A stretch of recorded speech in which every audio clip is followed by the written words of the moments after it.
We're having a disagreement, you'll never know. You won't.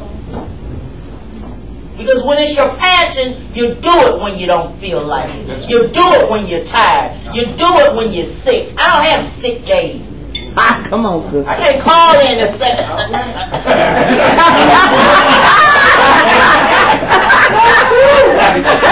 don't have sick days. When it's on my calendar, I show up. When it's on your calendar, show up. Show up. I don't care if it's one or two people in the room, show up and do what you're supposed to do. It's just sowing seed, it's laying a foundation. I'm telling you, I never knew that all of the things that we've gone through in life would have brought me to where I am in my life right now. I never would have thought that. Who would have ever thought that after going through all of the issues and the things that I've gone through, that I'd be a guest on the Judge Hatchet show as a mentor. I'd never been a mentor. I didn't even know what a mentor was when they called me. I didn't. But I said, yes ma'am, sure will, sure can, and I did it. I figured it out along the way. 4 magazine publications last year. Toby and I's story. Major national magazines. Who would have ever thought that? Who? Interviewed by Oprah's producers and Montel's producers and 2 magazines this year. Who would have ever thought that? And my book, Unarmed but Dangerous, I wrote my own book. How many books are in this room? I did it. It wasn't easy, but I did it. The odds were stacked against me, but I did it anyway. Come on now. I figured it out. And you got that same? It's in your hand. I see it right now. Anything you want, I see it. I see it. I see it in this room.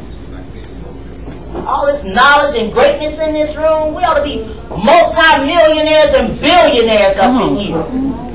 With all of these connections and knowledge, and it's awesome. The sky's the limit. If you want it, go get it. Go figure it out. Nobody gave me anything. Everything I have, I worked hard for. We worked hard. We sacrificed. We did it when we didn't feel like it. And I'm not satisfied. Because when we get satisfied, we stop. George Washington Carver says, do what you can, where you are, with what you have, and never be satisfied. I will never be satisfied with my life and where I am. Because I don't want to get stuck. I don't want to park. I don't want to stop. I don't want to ever stop doing what I was created to do. Come on now.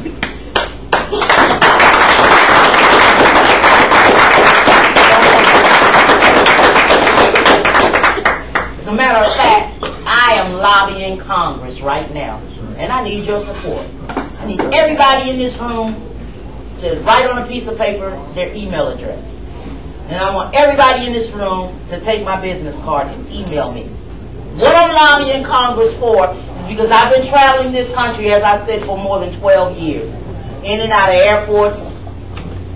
I'm lobbying Congress for family assisted restrooms. I'm tired of having to find somebody to stand at the female or the women's restroom door while my husband assists me. I pay for my ticket just as everybody else does. I'm tired of it. I've been doing it too long. So I wrote a letter to every congressman, senator, governor, legislator, airport official. Who else did I write that letter to? Government official. I sent that letter to everybody that I could think of. Every disability organization, I sent a letter. And I told them who I was and what I do and why I'm lobbying Congress and I need them to support me. And so what I'm going to do is I'm going to email you that letter. Then I want you to hit me back with an email saying I support you if you do. And then I want you to take that same letter and pass it to everybody in your email database. All right. And tell them I need their support. Because lately what we have to do is when they don't have family assistant restrooms in the airports, I have to wait till we get on the plane. And if you've ever been on the airplane, you know how small that bathroom is. I'm 4'5", Toby's 6'2". Can you imagine both of us squeezing in there and him assisting me to use the restroom? I'm tired of it. And I'm not going to take it anymore. I'm going to fight all the way to the White House if I have to. Barack Obama, get ready, because I'm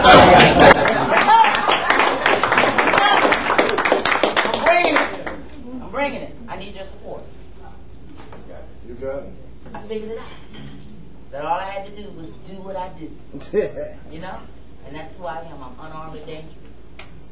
If you're sick and tired of being sick and tired, if you're stuck in your life and don't know how to move or get it in drive again, purchase Unarmed and Dangerous. It will change your life. And I'm not saying it because it's my book. I'm saying it because that's what the masses are telling me. All right. That's what people are telling me. That's what the young people are telling me. Miss Tawana, your book saved my life. One of the reasons that I still continue to do this and I figured out that this really was my calling and my purpose on my life is years ago. I got a phone call from a principal at a school in North Carolina. And he said, we don't have the money to pay you, Miss Williams, but our young people need to hear your story. And at that time, I was contemplating, should I go or shouldn't I go? Because I know the school system has money for certain things. And I know they could have scrapped up something to give me. And so I started not to go, but at the last minute, I said, okay, I'm going to go. And it was on a Friday, and I spoke. And after the speaking engagement, one young girl came up and hugged me, and she would not let me go. So I knew something was wrong. I knew she was troubled. And about a week later, I got a letter in the mail from this young lady. She didn't say it was her, but I knew it. And in this letter, it said, Miss Tawana, you saved my life. She said, you spoke at my high school last week, and my assignment was on that Friday night was to go home and take my own life. I was supposed to commit suicide. She said, but God sent you to save my life. She said, I can now live because of what you said.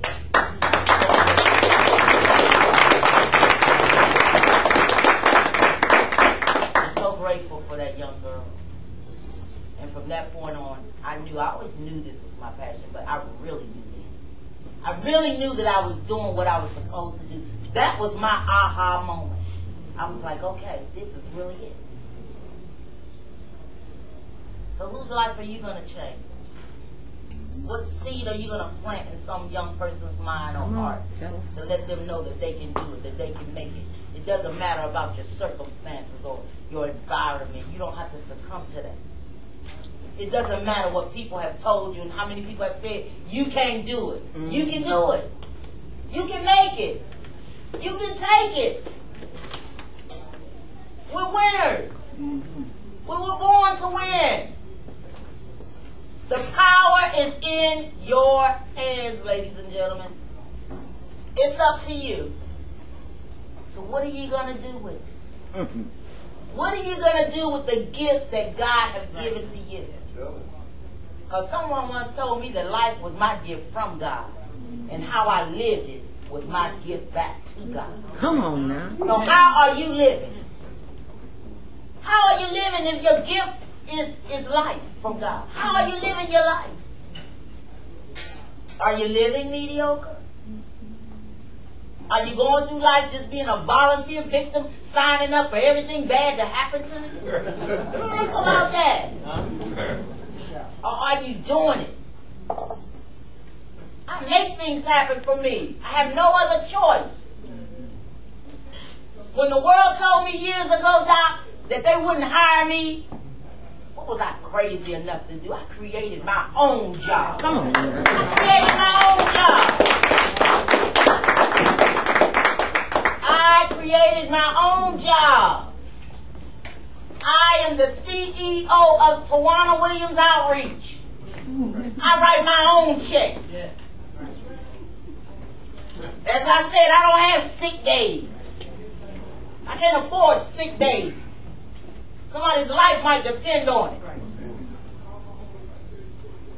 You guys were depending on me to be here today. What if I would have called yesterday and said, I can't come? I'm not coming. I'm not going to show up. You want it? Go get it. Make it happen for yourself. Make it happen.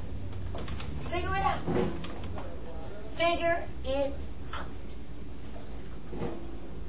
I want to quickly tell you, how much time do I have? Okay, I got a story to tell you about how I figured it out. I was only 9 years old, ladies and gentlemen. And I have 3 sisters. And I was so used to them and so dependent on them to help me. They got me one day. I came in the house from school. I was dancing because I had to use the bathroom. I went to my older sister, Melissa. I said, Melissa, help me. Can you pull my pants down? I got to use the bathroom. She looked at me and said, T, what would you do if I wasn't here? Go figure it out. So I went to my other sister, Angie. I was still dancing. I was like, Angie, can you help me? Can you pull my pants down? I got to use the bathroom. She said, Tawana Jean. She said, what would you do if I wasn't here? Go figure it out. So by this time, I'm mad. But I had one more sister. I went to my baby sister, Niecy. I was shaking, and Niecy was my girl, because I always helped her, and I knew she was going to help me. And so I went to Niecy dancing. Niecy, can you help me? Pull my pants down. I got to use the bathroom. She said, T, what would you do if I wasn't here? Go figure it out. Now, by this time, I'm mad. I got 3 sisters. I was like, I'm calling my mama. But mama was at work, and we know back in the day you didn't call mama at work. If it was an emergency, you didn't call mama at work. So I was mad. I was crying. I was devastated. I was like, how dare them treat me this way? I'm their sister. But they helped me. So I went in the room, and I was still shaking, and I sat on the bed, shaking and crying, shaking and crying. God help me, God help me. In that instant, I got up. I didn't know God then. I got up. He said, go to the closet. I went to the closet, opened my closet door with my chin in my shoulder, and there were my clothes and clothes hangers. Y'all remember the wire clothes hangers back in the day? God said, get that clothes hanger. I stepped up on my tippy toes, and I reached it with my mouth, and I dropped it to the floor. I grabbed the clothes hanger with my foot, and I slid it over to the bed. I sat down on the bed, looking at the wire clothes hanger, still having to use the bathroom, saying to myself, what in the world am I doing? I looked at the clothes hanger. I grabbed that clothes hanger with my feet, and I stretched it as if it was a bow, like a bow and arrow, with the hook to the clothes hanger pointing down. I grabbed the clothes hanger with my mouth. And I looked down, and God said, you got it. This is going to be your hand. And so I said, okay, I figured out how to pull them up. Now how am I going to get them down? That's the main issue right there. I had to get them down because I had feet.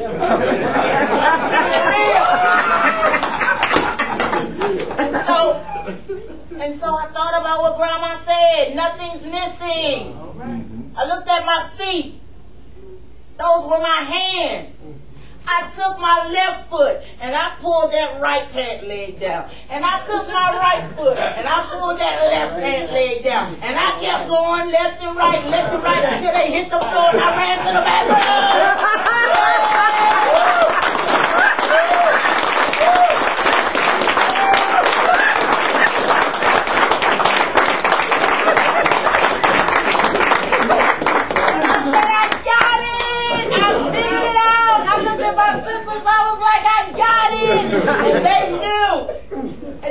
I did my business and everything, I got that clothes hanger in my mouth and I wrapped the cloth around the top so it wouldn't hurt my teeth.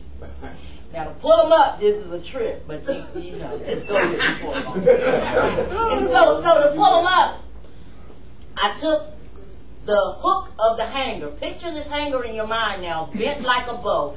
I took the hook to the hanger and I grabbed it through the left side of the loop on my jeans, belt loop. And I pulled on the left side, and I pulled on the right side, and I looped the loop with that hook. That was my finger, and I did it. It was powerful. I figured it out. That's right. I had no other choice. It was either figure it out or pee on yourself. And that wasn't an option. I was 9 years old, Doc. I didn't play that. And me and my sisters, we danced and they just showed me so much love. They helped me. Right. They pushed me. They made me figure it out. So what's going on in your life that somebody needs to push you to do? I'm here to do just that today. You heard my story. There's no shame in my game. I figured out how to survive being gang raped. I figured out how to survive being raped by my stepfather. I figured out how to survive and get through the struggle of crack cocaine addiction. Somebody told me once a crackhead, always a crackhead. Come I on don't now. think so. Wow.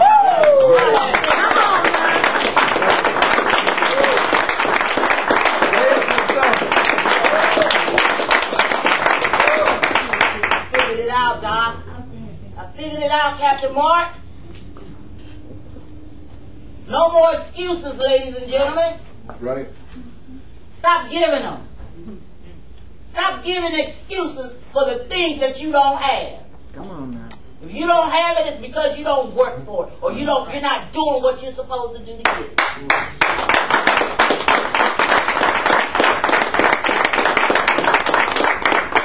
You want it? Go get it. Go get it. I did, and I'm still going. I'll never be satisfied with where I am in my life. Never. Somebody write that down. Never be satisfied. I'll write it down. Because when we get satisfied, we don't do anything else. Never be satisfied. Okay. 6 points quickly, and I'm not going to elaborate on them. I just want you to write them down. First thing, total commitment. Write it down. Total commitment. Giving it your all. That's what it means. Doing it when you don't feel like it. That's what it means. Sacrifice, seed, sowing, giving, loving, sharing. Total commitment. Next thing, accountability. Accountability. It is you. Stop blaming other folk. It's Woo, you. that's powerful right there. It's you. You want it, you go get it. The next thing, willingness. Willingness. Be willing to do whatever you have to do to get it. Be willing to do what others won't do in order to have the things that others won't have. That's why I'm unarmed but dangerous, because I do it when I don't feel like it, Doc. Because I keep coming back again and again, Jerome. And Carol. All right. That's what I'm talking about. Accountability. It's you. Willingness. You got to be willing to do it, young man. The next thing is action. Action. Do it. Make it happen. Don't talk about it. Do it. Do it. Talk is cheap. Talk is cheap. It's not enough to think about it, dream about it, or talk about it if you're not willing to take action and do it. Come on. Next thing, never give up. Never give up. Quitters don't win. And winners don't quit. That's right. Never give up. Where would I be if I had given up? I'd probably be somewhere in a nursing home with somebody rolling me, flipping me, and wiping me. But I don't think so. Because I'm unarmed but dangerous.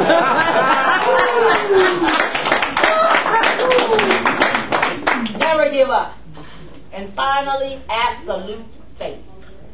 Absolute faith. I didn't just say faith, I said absolute faith. When you got absolute faith, there is no doubt. No doubt. I had to have absolute faith that I could feed my baby with my feet. That I could change her pamper. That I could feed myself and dress myself and brush my teeth. And all the wonderful things that you can do. I had to have absolute faith that I could do it too, Captain Martin. Because everybody around me said, you can't. You don't have arms. That's not possible. Well, what do you say you can do? Who do you say you are? What do you say you can have?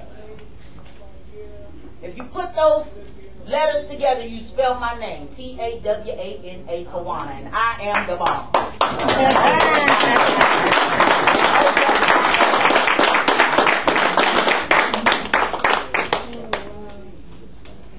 You hold yourself accountable. Excuse me, you make a total commitment to the things that you want in life. You hold yourself accountable to getting there. You say, I'm willing to do whatever I got to do to get there. And I'm going to take action every day. I'll never give up and have absolute faith. If you do those things, you too can be unarmed or dangerous. Doesn't have anything to do with the fact that I don't have arms. That title. It came from who I am on the inside. You don't need a gun. Your gun is your mind. Come on. Your skills. Your gifts. The gifts that God has given to each of us. Each of us. You got it. I'm going to be your Grandma Rogers today.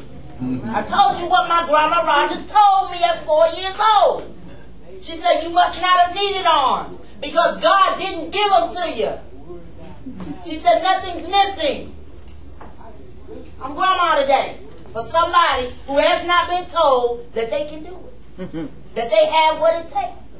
I'm your Grandma Rogers today, young man. So what book is in you? What song is in you? What CD, DVD, movie, great speech is in you? What's in your hands? It's powerful. What's in your hands? You got it. Whatever you want to be in your hands is in your hands. If you want slack, it's there. You want slothfulness, that's there. You want procrastination, it's there too. Mediocrity is there too. But I see greatness in these hands in this room. I see great things. You got it. You got what it takes. You got it. Ladies, stop doubting yourself. You don't need a man to validate who you are. Woo. Come on now. I don't need a man to validate me. Every day I walk by the mirror, Carol, and I say, Tom. I say, Tawana, you are the bomb. I do. I know, I'm crazy. I do. I say every day, girl, you look good. You're the bomb. You're losing weight. Oh, my God. I do. And don't let me pass a mirror by. Sometimes I have to back it up.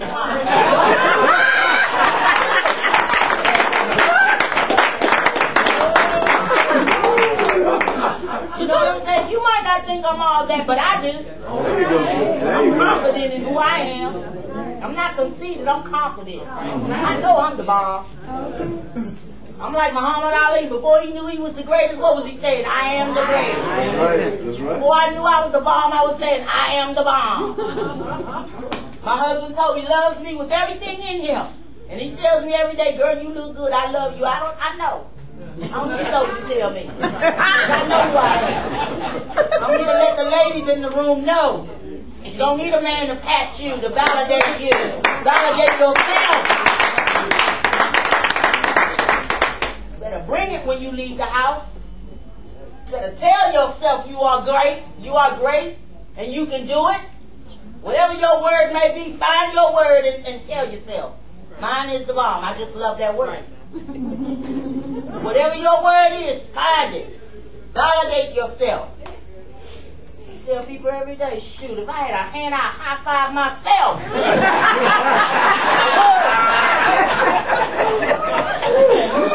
Good.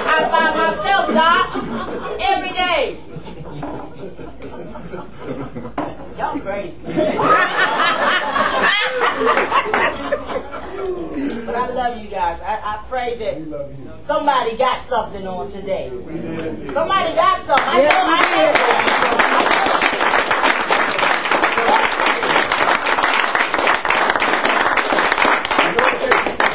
know. It does take a team. And Toby is awesome. Yes, he is. Toby spoke life into me when I was dead. Toby said, you can do it. At points and times in my life, I had to believe in Toby's belief in me until my belief kicked in. I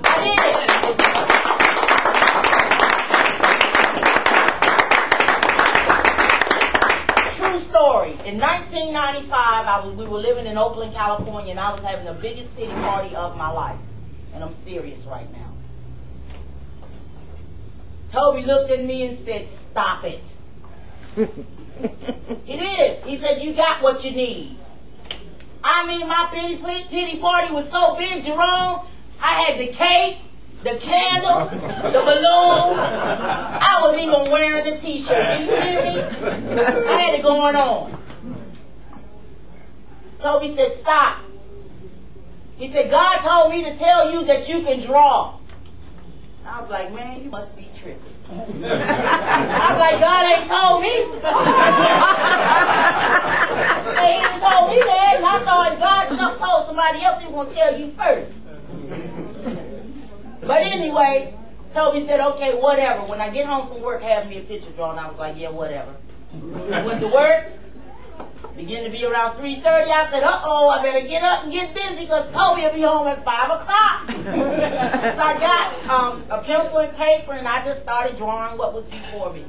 I drew the entertainment center, the clock on the wall, the picture, the plant, the VCR. That was VCR days, right? The VCR.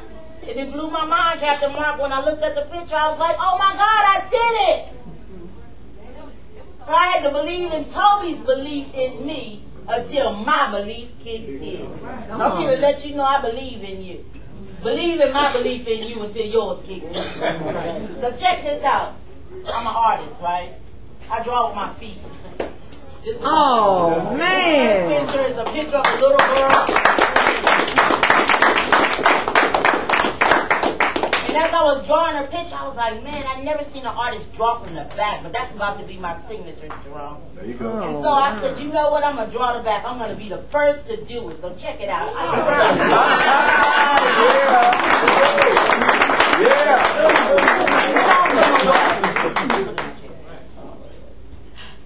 The next picture we're going to display is my mentor, Les Browning. When Les knew I was going to draw him, he was like, I want to make sure he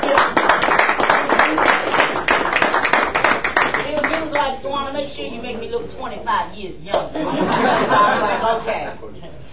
And this is my rendition of Jesus. Let's see.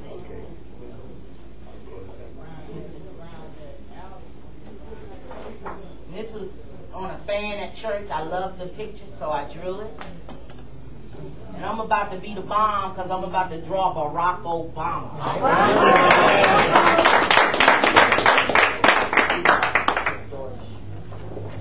Dorian boots for the kids. I love it. This is just a little bit of my artwork, and we do sell my artwork.